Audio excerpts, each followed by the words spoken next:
what we'll be doing for the next few months in terms of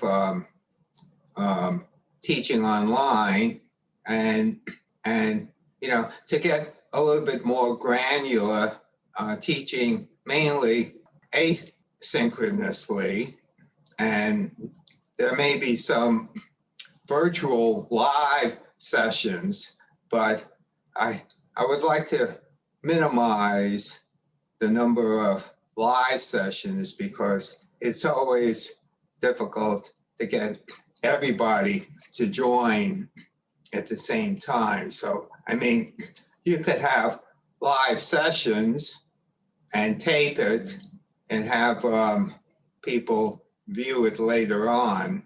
But I came across a program in which you could show a video that you develop or take it from YouTube, and you could make that video interactive like a discussion forum. You could pose a question on the video, and then other people could then respond to the question. So this way you'll know if people have actually watched the video. So I think something like that will work.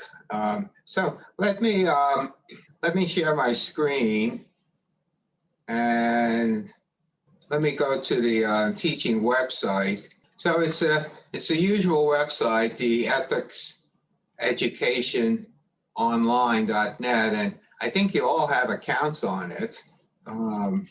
And essentially, if I go to course catalog and how to teach online. So there are basically 3 courses. One is about virtual live teaching, but we're gonna start with these 2 courses. One is called Preparation for Teaching Online, and the other one is Practice Classroom for Teaching Online. And I think, Maha, you went through these 2 courses, right? Yes, I did take the 2 courses. Right, yeah. So, it's mainly going to be a refresher for you. So if I click on that, and these are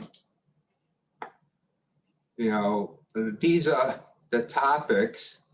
This is like a introduction to teaching online, design, considerations about, and this goes into the course planning tool. Have a video on the course planning tool. Now, you've all seen the course planning tool. All right. So you could attach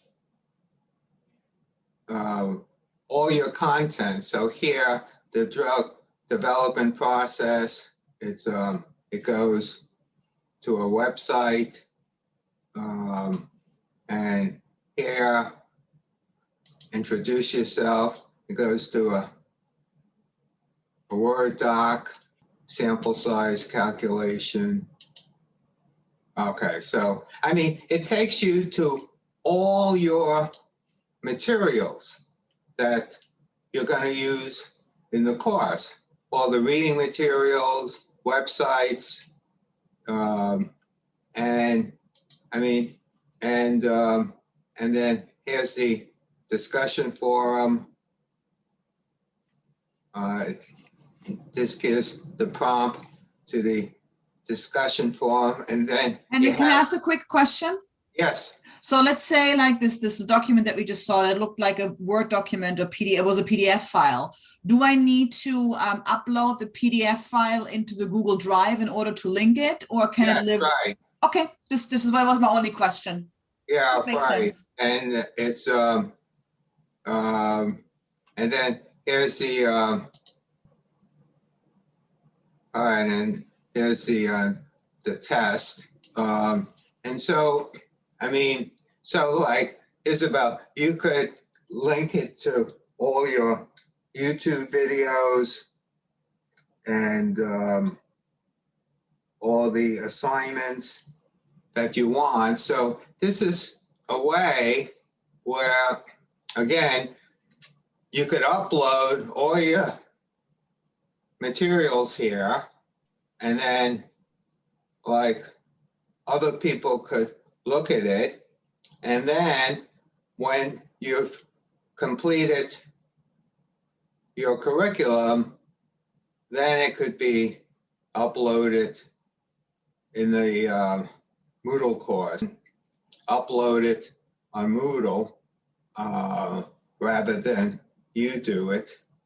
And so I find this a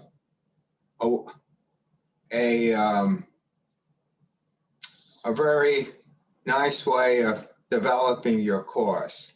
And you have your weekly topics here and all your content. And I don't know if this was they uploaded on I guess a Google Doc.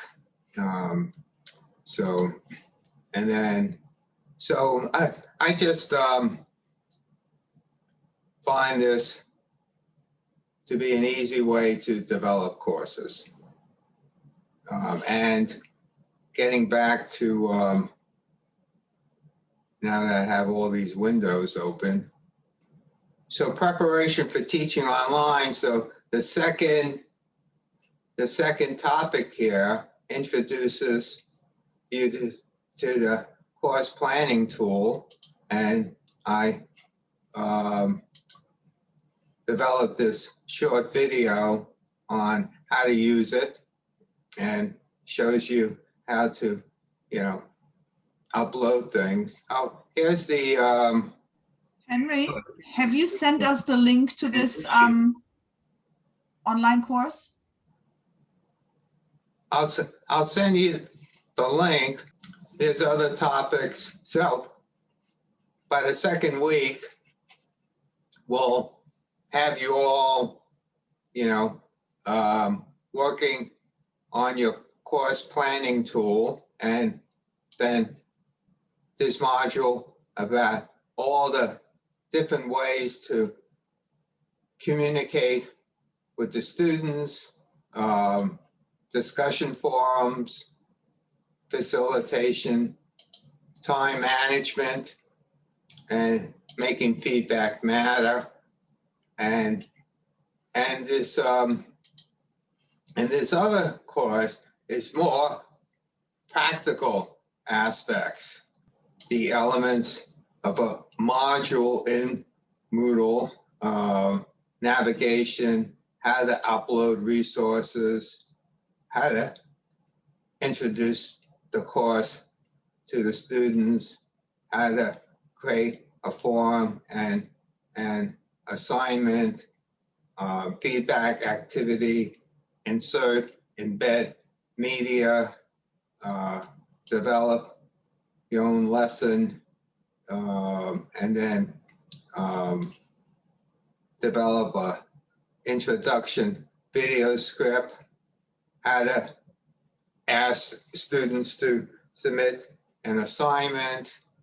And so those are all the practical aspects. And I have to update this because I came across several different programs, one on how to upload a reading material and have students interact with the article, the PDF, and essentially have a discussion forum on that article.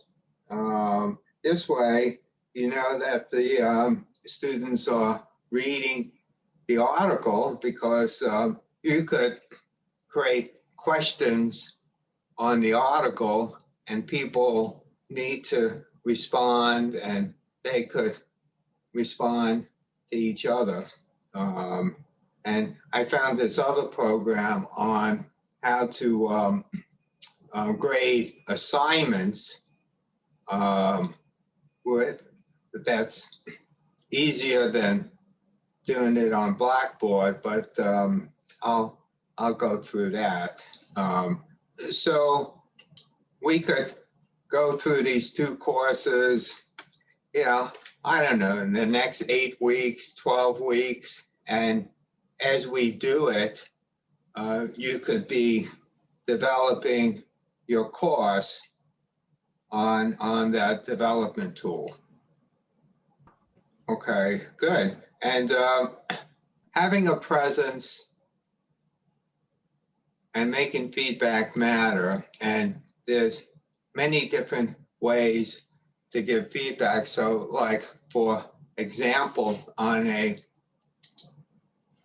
discussion forum, if somebody writes a really nice post, I would email that student and say that. And rather than, you don't want to give special feedback to a student and have it sent to the whole class.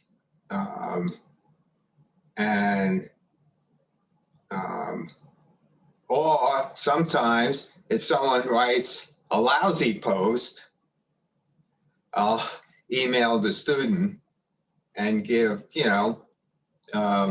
feedback in a constructive. Yes, right. Thank you. Constructive way. Okay. And so discover together. There are many different ways to give feedback in an online course. That's why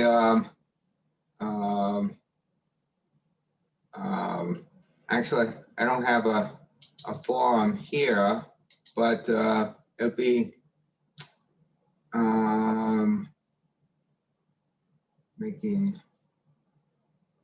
that was the whole concept of the rubric, and I thought this was I keep on going back to, I thought I had a forum.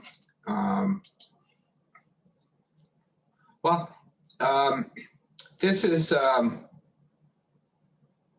again a good way where we could discover together what the what's the many different ways to give feedback to students on assignments, the forum, also how to create a online presence so that the students get a sense that you're always there. I mean, you can't tell the students to log in 2 or 3 times a week if you're not logging in. And another example, I'm a big fan of the announcements. Like make an announcement at the end of the week, at the beginning of the next week, just to convince the students that I'm there. I agree, Henry. I like that too. I do that as well. I actually I have found that, and this is, might be different. I don't know, maybe it's not different culturally, but I think it's probably the same all over the world, that just because you explain it once or twice doesn't hurt to explain it again. And so I actually started sending an announcement email out. Like, my classes usually online run the new module opens on a Monday, right? So Sunday is usually when students submit their work, and then Monday we start a new module. So on Monday morning or early afternoon, I would send sort of a reminder email out like, hey, this week, remember we're covering this. And sometimes I might add an additional resource to look at if they're interested, or something I've read. And I also remind them of the assignments due. And, just here, remember, this week you're working on this, ask me any questions. So it helps me also to know what I'm doing, because I have so many other things going on. So I find that helpful as a reminder for me as well, like a little checklist, right? Yeah. I've developed something about tips about delivering virtual live teaching, options, activities, how to set up your Zoom meeting, digital whiteboard, stuff like that. So thoughts, questions? Well, it's very interesting. I think it would be, I would, when I get into it, I think there will be more questions, but right now it really looks great. Yeah. I think it's a good thing to navigate together. Let's I'll send out an email, but we could start with this module here. Perfect. Sounds great. Starting next Monday. Questions, Maha, Rahab? No, thank you. I think thank when you. we start, it's going to be See you. Bye, Maha. Thank you so much. Bye. Thank you. Bye, Henry. Bye.